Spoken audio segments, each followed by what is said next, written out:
Good. Good evening. We'd like to call this meeting the Nicholas County Board of Education regular meeting Monday, March 16th, 2026 to order at this time. Please stand and join us for a moment of silent reflection.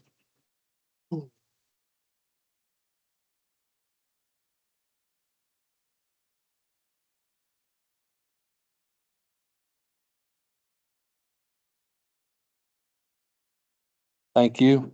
Please join the board with the pledge. I pledge allegiance to the flag of the United States of America and to the republic for which it stands, one nation, under God, indivisible, with liberty and justice for all.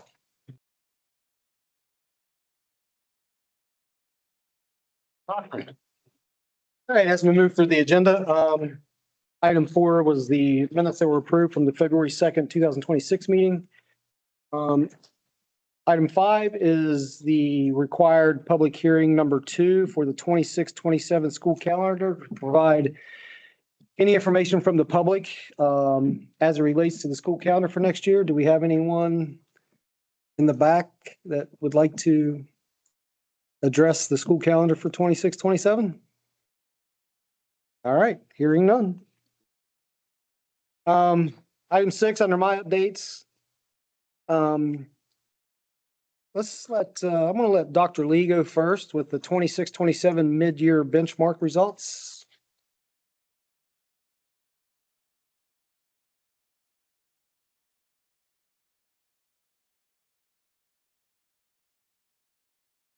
Well, we've had a taste of spring.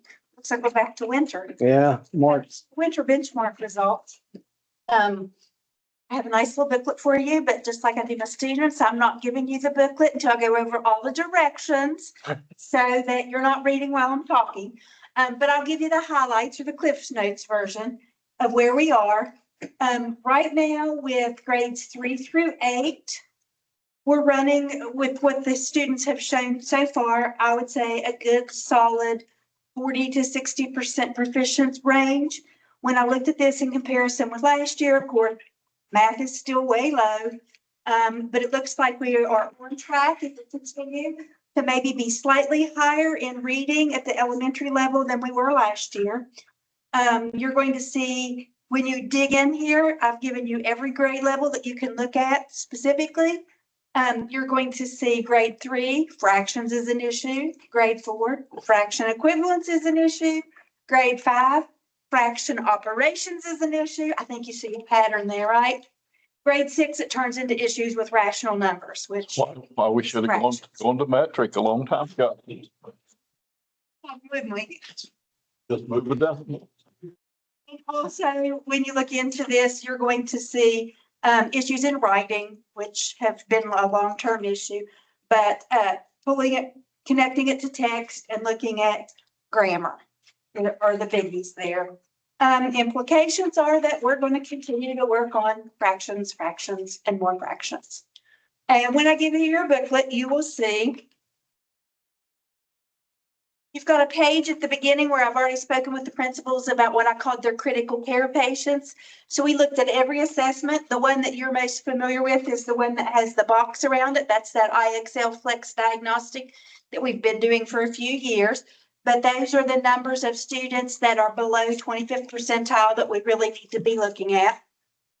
You're going to have some colorful pages like this, which this is from the IXL Flex Diagnostic that you're already familiar with, but kind of where we are. Then following that, I have it by school and by grade. So if you want to look into it in particular that way, you can.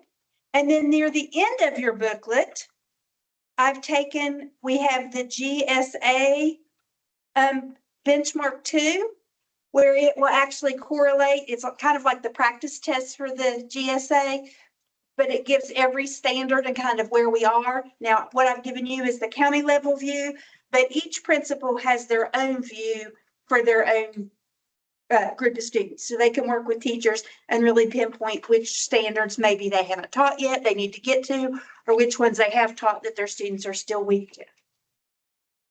And just to piggyback on that, I know our secondary schools, our 11th graders are prepping for the SAT.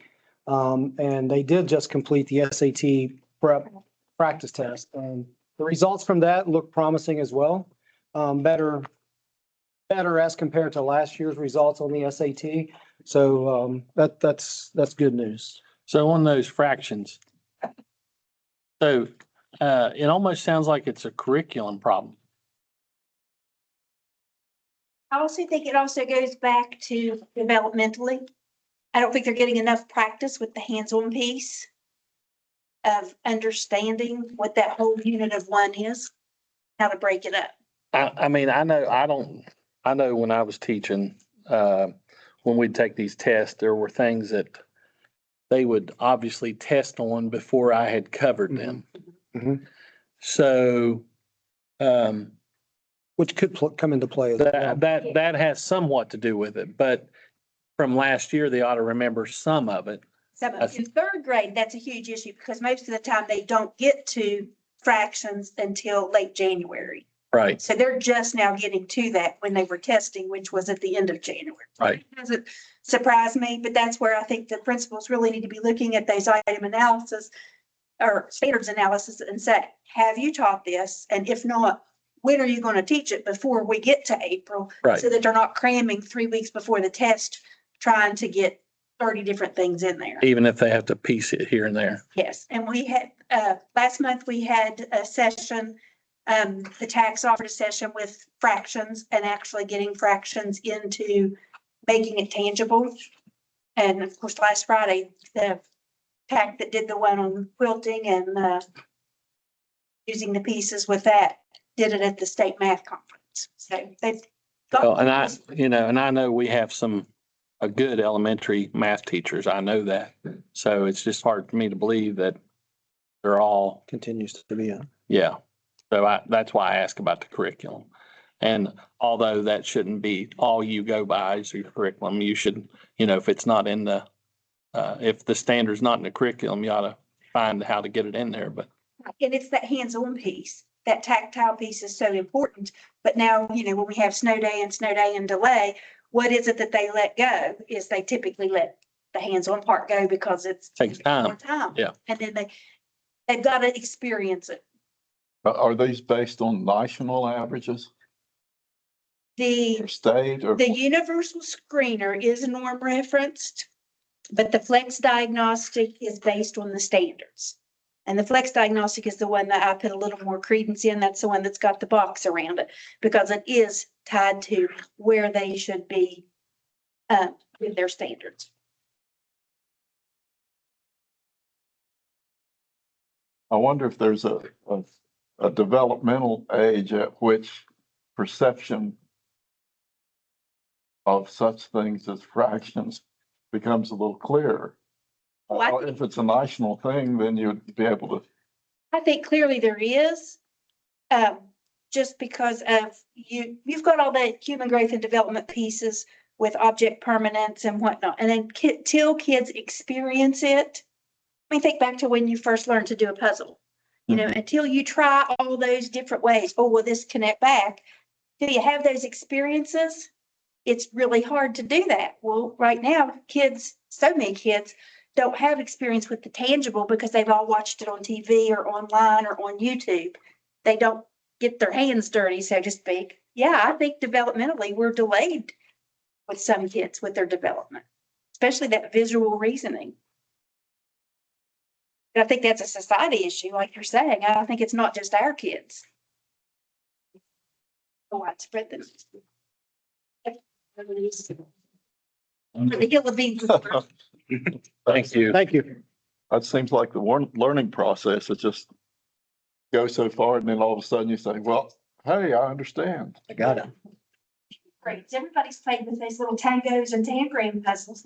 The first time you sat down, could you make the square? No, it took hours and hours and hours of playing and how am I going to figure this out to be able to make the square? And I think it's the same thing for everything that's fraction based. And what makes it hard is the fractions, the unit whole is not always the same. Sometimes it's a circle, sometimes it's a rectangle, sometimes it's a square, sometimes it's a dollar bill. And we call it a quarter. How do you know what it is? Thank you. A couple other updates I have, just for your all's information. Progress on the CTE roof at Craigsville. All of the materials are on site.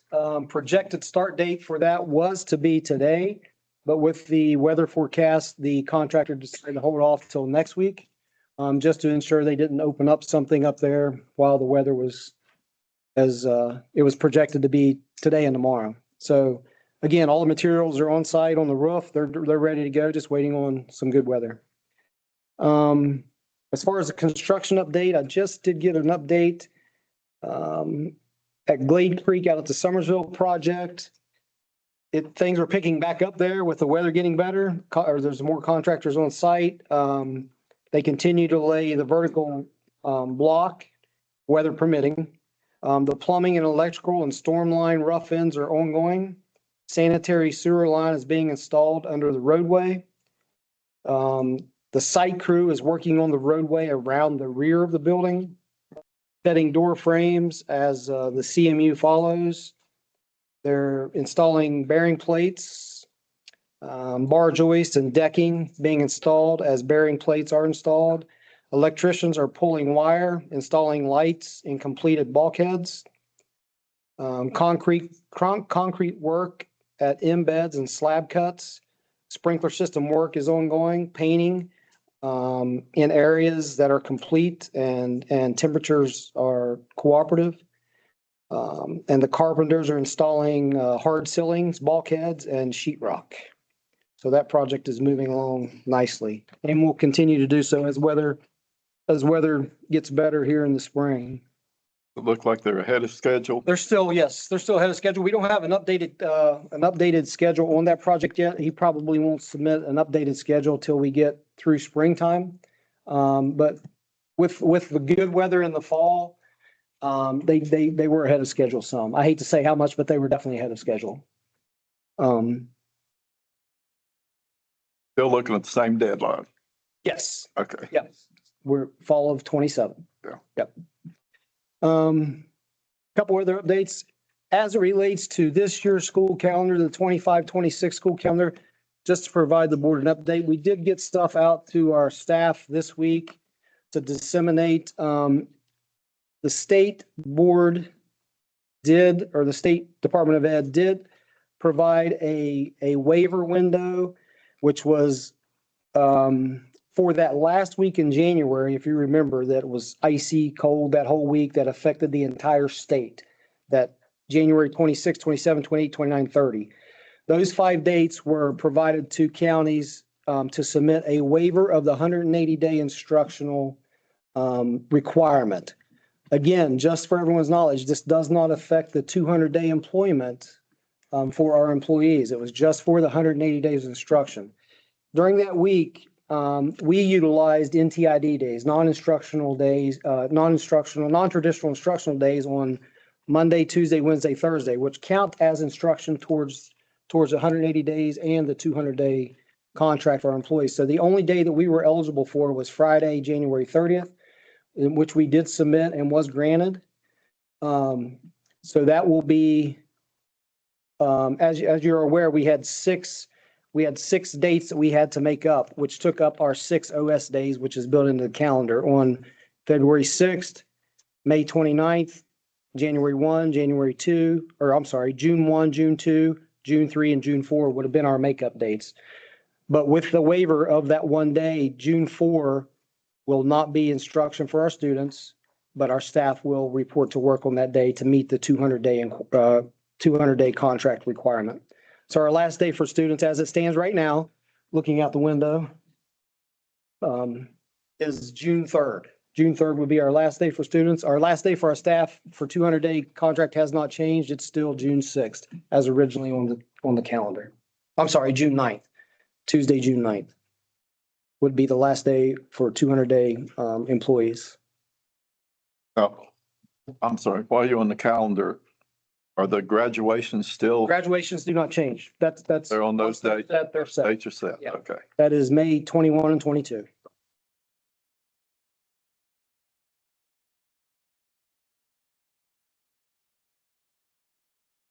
Do I have anything else? Just real quick, just for y'all's information, we are getting into personnel season. Mrs. Fletcher did a tremendous job and her staff working on this. We will be notifying the affected employees in the near future.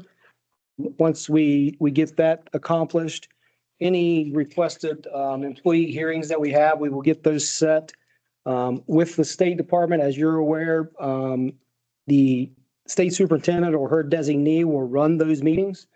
They will chair those meetings. They will make the decisions as it relates to those hearings. But once we get those, if we have any, and we get those scheduled, I will let President Prine know, and then he can disseminate that information for you guys of those meeting dates. Sound good? Item 7, we have no delegations tonight. Under new business, we do have a few policies that will be put out on 30-day comment as it relates to either revisions, technical corrections, or replacements due to change in West Virginia Department of Ed policy or West Virginia legislative action. Item B, the approval of the 26-27 school calendar. We disseminated the draft calendars, which we had 3 drafts. We disseminated those to the school level administrators. They shared those with staff. And when we came back together for our last principals meeting, we discussed the options, and I got feedback from them as it relates to what their schools favored, and it was unanimous that the entire county was in favor of draft B. Some highlights of draft B is staff will start on August 10th, Monday. Our students will start on Thursday, August 13th.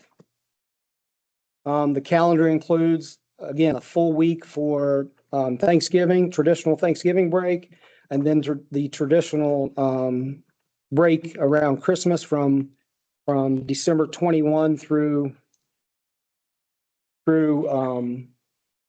January 1. It includes the spring break, which is earlier next year. Easter is earlier next year, so spring break will be the week that follows Easter. So it'll be Monday, 3/29 to 4/2. And as it states with this calendar, the last day for students to attend would be on Monday, May 24th. And the last day of the 200-day contract would be Friday, June 4th. The graduation dates for Nicholas County High School would be May 20th, and graduation for Richwood High School would be May 21st.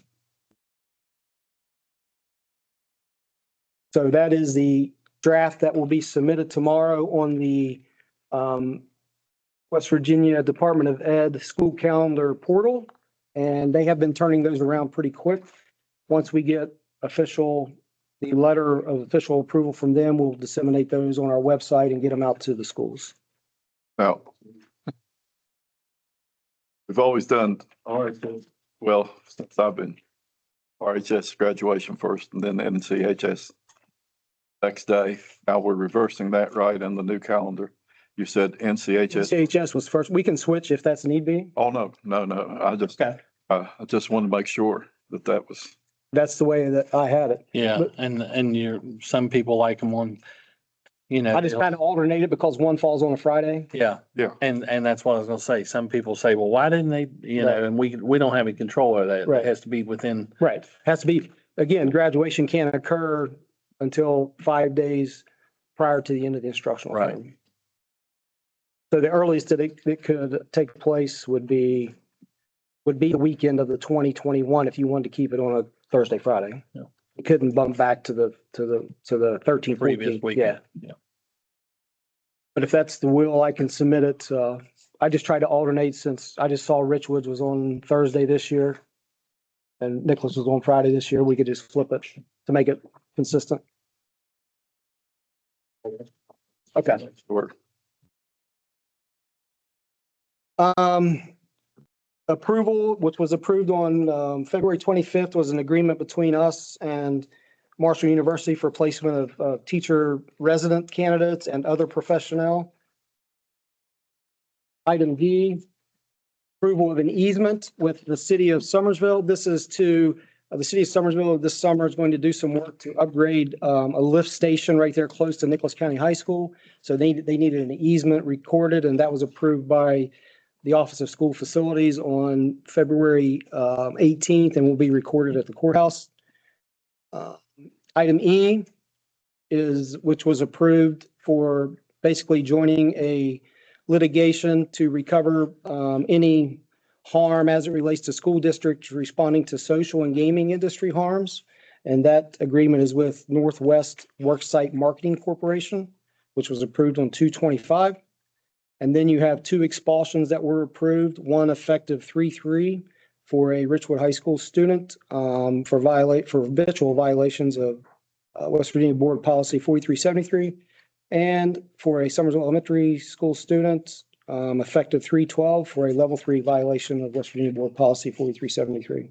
Who approves that? You or the state superintendent? The state superintendent or their designee. Once the hearing is held and I submit everything to them.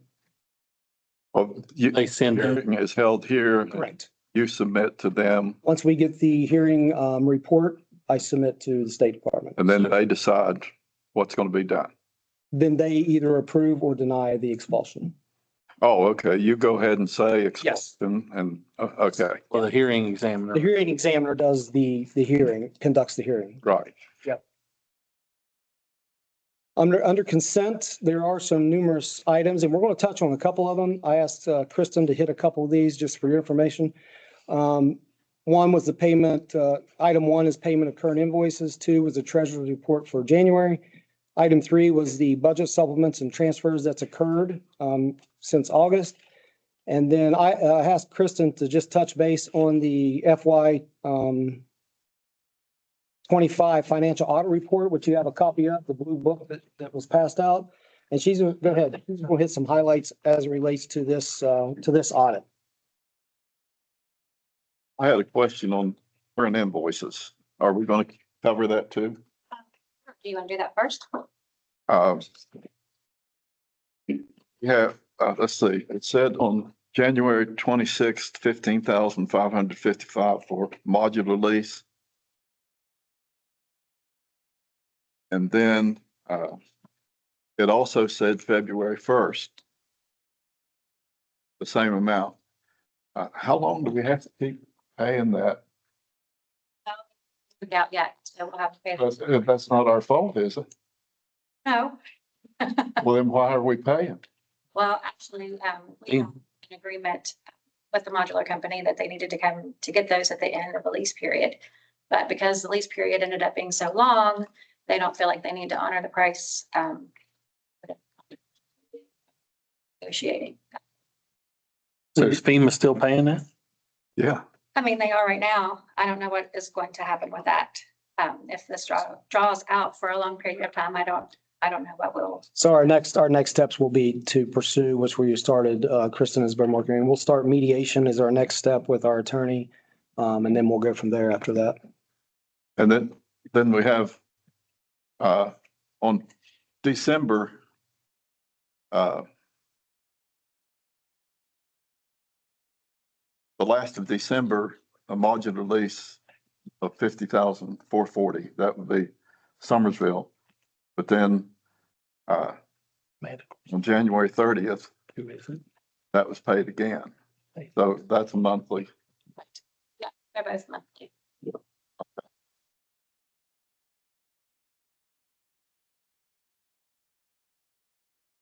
That's the only questions you had about invoices. Oh, how much longer do we owe SQP?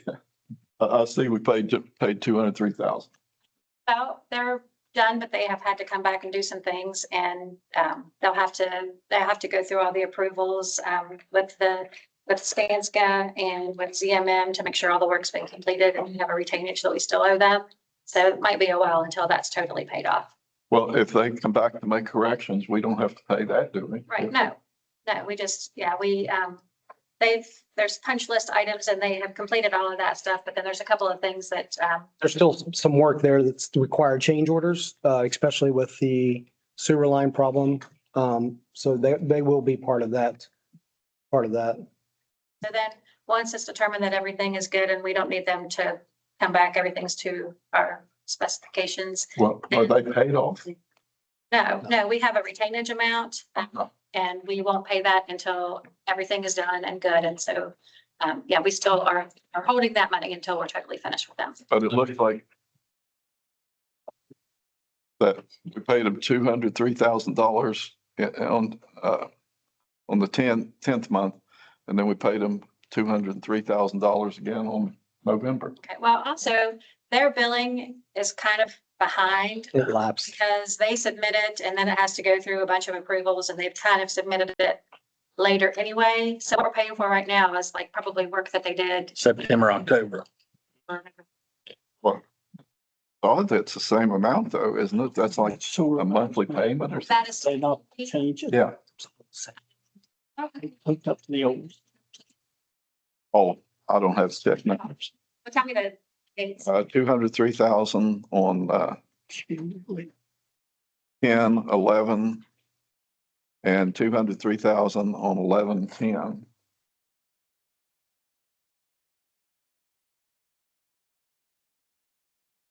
I'll look into that, make sure.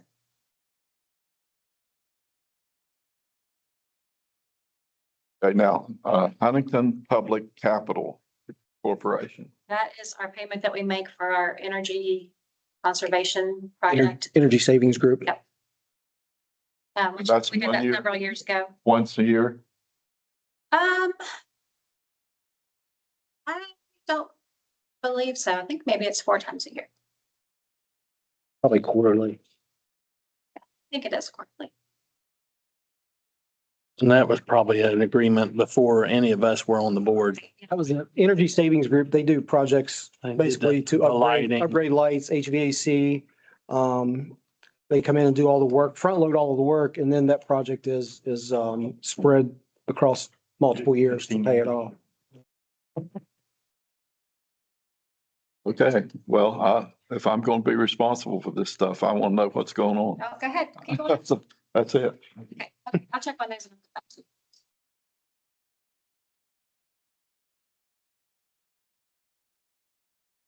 Now let's just quickly, I mean, this financial statement, a lot, so I'm not. In the blue book. Gonna read it line by line? So basically, the audit just gets done, there were findings.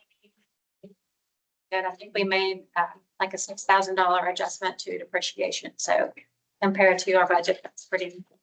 So it's basically the same information that I gave you guys when I showed you the financial statements after those were completed. But if you want to take this, look at it sometime, you look. The first little section is the to page 15. So it starts.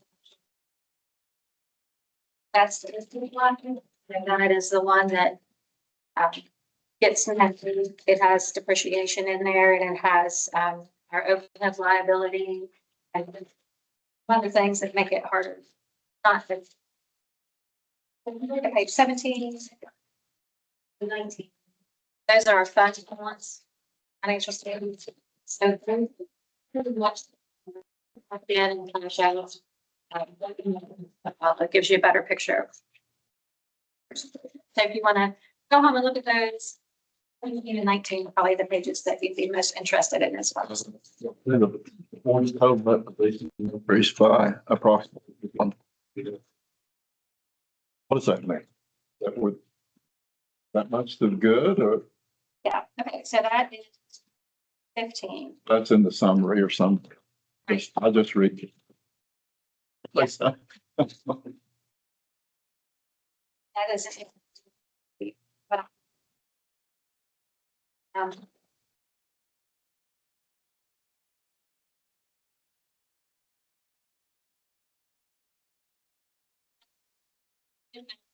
like I said, that's the one that's just a little more confusing, because it takes into consideration what our capital assets are.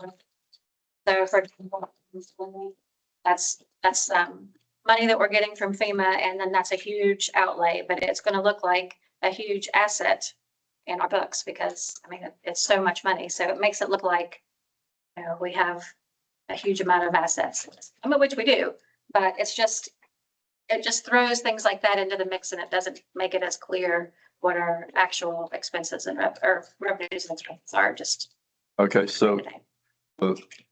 says the board's governmental funds reported combined ending fund balances of approximately 27.1 million. Does that mean that's, and then it says 13.6 million is available for spending at the board's discretion? There's no. That's the fund statement. That's the one that's easier to follow. So yes, down at the bottom, it has fund balance. And if you look at the general current expense, that is kind of what it says it is. That's where our state aid is, and that's where most of our expenses come out. That's not. What page? Page 17 of the 17. financial statements.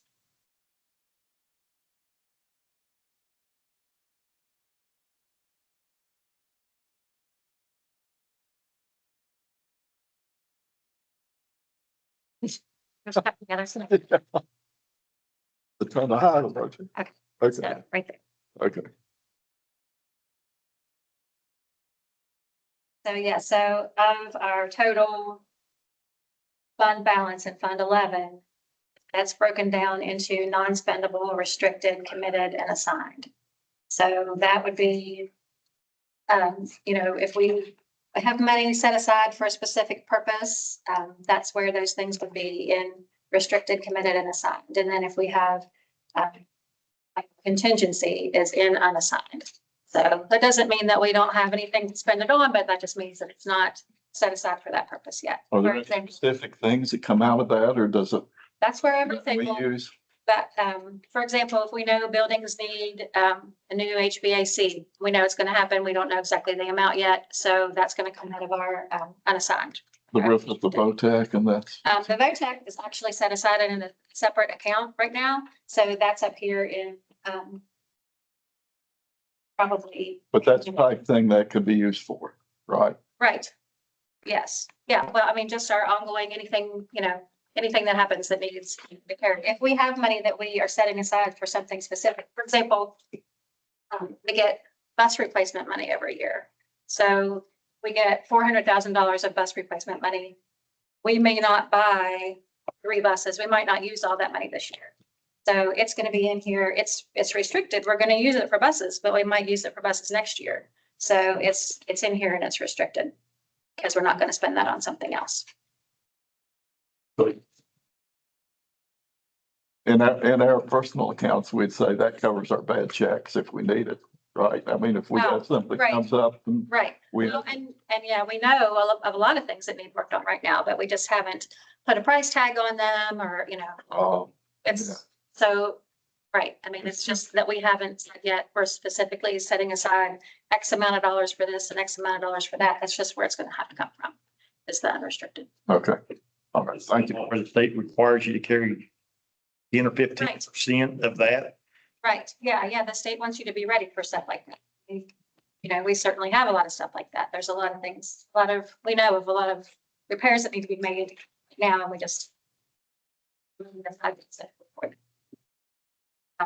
So in the back of this. Page 76.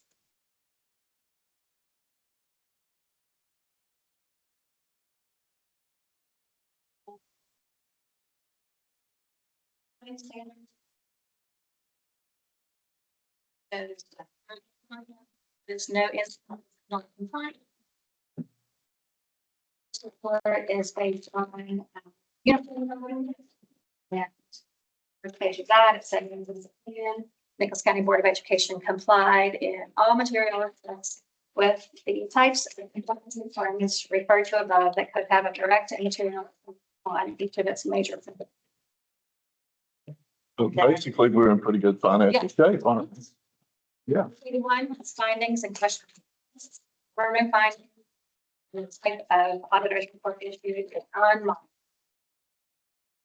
What you want. Which is, that's what you want, is unmodified.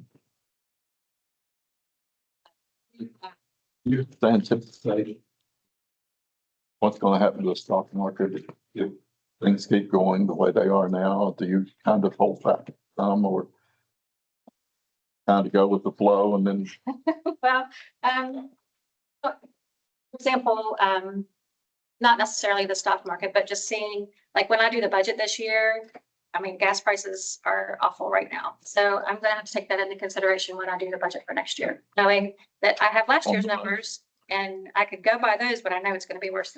So, I mean, things like that. Food prices have gone several years, so you're gonna have to take that into consideration also. So, yeah, there's a lot to that'll go. modify this quite a bit then? I Right, mean, yeah, yeah. right, yeah. It's hard to guess exactly how things are gonna turn out, but we'll be working on that as we work on the budget. We'll get, kind of go into that a little bit, not really, but we have preliminary numbers from the state of what will be getting funded for the state for next year. But since the legislative session just ended, we'll have some a little bit different numbers. They'll come back with and show us like the increase in salaries that they're going to provide. And so then once we have those numbers, then we can really work the budget. When does your budget have to be ready? It has to be May, in Cuevas and approved and done by the end of May. But we'll have our budget meeting early, kind of mid-May, I believe. I remember what date that is. thank you, Kristen, and thanks to Kristen on the audit. I mean, that's a lot of work, and they spent days and days and days getting ready for that. But they did a good job. Yeah. Okay, so the next thing is the schedule of proposed levy rates. And so that is our levy rates actually don't, I mean, the rate doesn't change. We have our regular levy and our excess levy. And our regular levy rates are set, those don't change. And our excess levy rates, they're set when we put the levy out to the voters. And those won't change like for the next 5 years, because this coming year is our first year of our levy. For those years, that rate is not going to change. But what does change is the assessed values. So the assessor gives us the new assessed values at the beginning of March. And so then we take those assessed values and multiply those by our rates to figure out what kind of tax revenue we're going to be getting in the next year. So that is what this is. And according to this, there's been an increase in our assessed values for public utilities, a good bit. So we are looking at combined between our regular levy and our excess levy, about $13.5 million for next year, as compared to about $11 million from this year. So that is a good increase, assuming that we collect all of the tax revenue that we could. However, in the preliminary budget numbers from the state, we're going to have $1.5 million less in gross state aid and a little bit more of a percentage to go to charter schools than we had last year. And when our regular levy amount increases, that also increases the amount of the local share that we have to put in for state aid. So 85% of this money that we're getting in the regular levy goes to our local share for state aid. So basically, we're going to lose about $2.9 million from our state aid, then get back about $2.5 million if we collect all of these regular and excess tax levies. So, it's kind of a wash maybe, but yeah, hopefully. Which is better news than we expected. Oh, right. Yeah. I mean, that's very good. Yeah. So what happens with this is, this has already been approved by the state, but we will hold this meeting open and reconvene on April 21st, I believe. We send these numbers to the state auditor and they approve. So then we come back and we set the levy on April 21st. Thank you.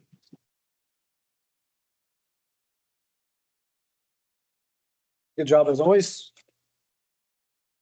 Moving on the agenda, this is still under consent. Item 6, we had quite a few out-of-state travel requests as we get into the spring time with our field trips and so forth. Those are all been approved. And you see the effective date that was approved by the state on each of those. We had 2 volunteers that have been approved and went through the process that's required, and those are for Zia Elementary. Excuse me, item H on the approvals, I believe we just we decided that, there had to be at least, 1 adult per 10 students. They have 5 adults for 90 students. Of course, the state's already approved it, so I don't guess That's good for me to know because I can research and see what our county, if I can find anything in our county policy that states those numbers, or I can look back through the minutes and see if anything is in there. yeah, Years ago, they did. Okay, it's in the policy. Field trip. okay. Okay, and I can touch base with the trip itself has been approved, but I can touch base with the individual school as it relates to chaperones. It used to be, they, like he said, there was so many, I think it was 10. I can see what it says specifically. I'll look into that.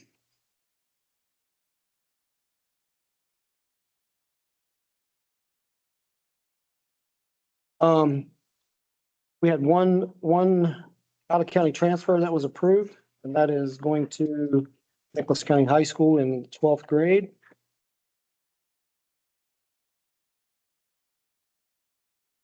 Then item 12 starts your personnel items, which flows through the next 3 pages. There's multiple in there, which relates to either transfers, resignation, employment, or leave of absence request and retirement.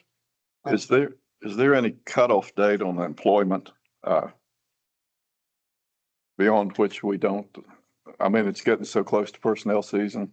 Is there a date that we stop employment? Mrs. Fletcher has that under control.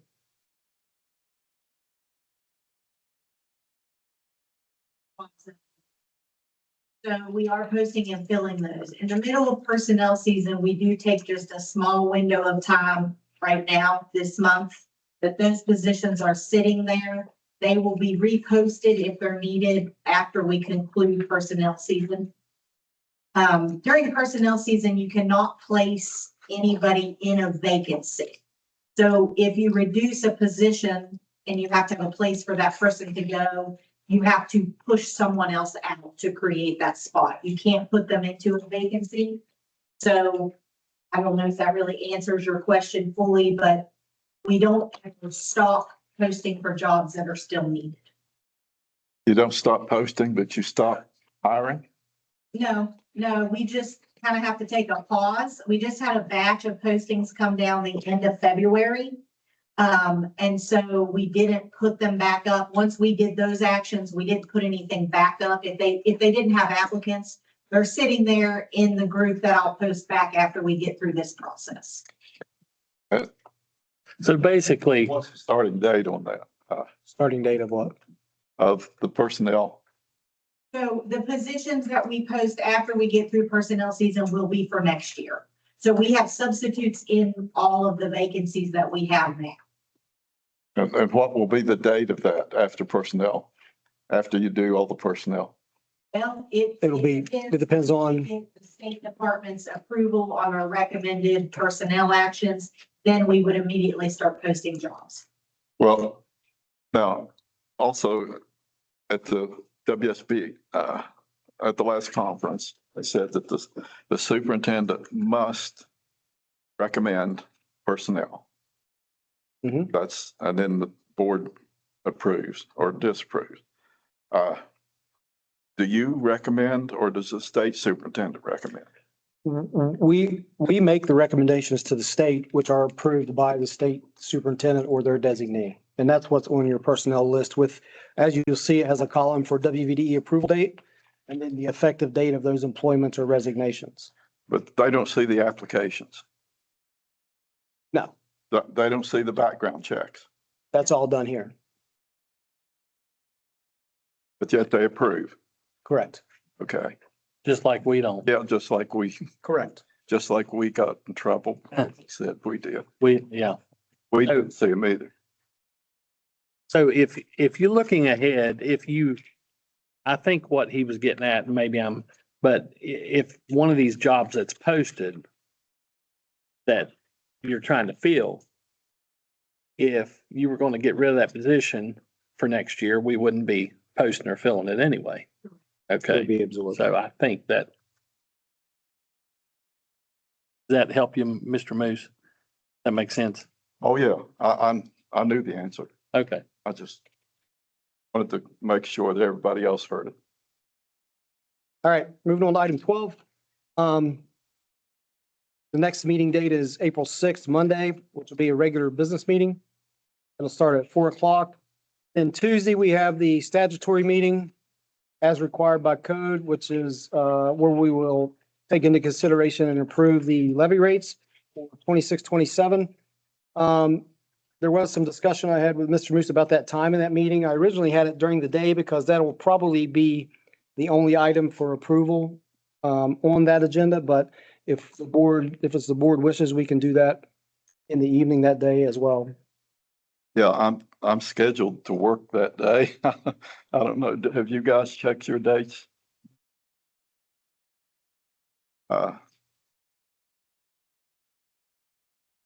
But I'll cancel because I've never missed a board meeting. What time do you have down there? For me. May. Well, it was scheduled at 9:00, Fine, but I put TBA on here because we can, whatever works for everyone. but I'm at the place, I'm supposed to be at the Clay Center from 10 to 1 that day. So what time would work for you, Mr. Moose? I should be able to get back here by 4. Okay, we can put it at 4. So Tuesday, the 21st is, will be at 4 PM. And again, that is for the approval of the levy rates for 26-27. Is that spring break week? That is is that after spring break? Yeah. And then, item 13, again, for your information, this meeting will stand in recess per West Virginia code until the third Tuesday in April, which is the 21st, and we will reconvene at 4 PM on that day. Okay. That's all I have, Mr. President. Well, have a good evening. Yeah, it's been- I mean, when school, yes,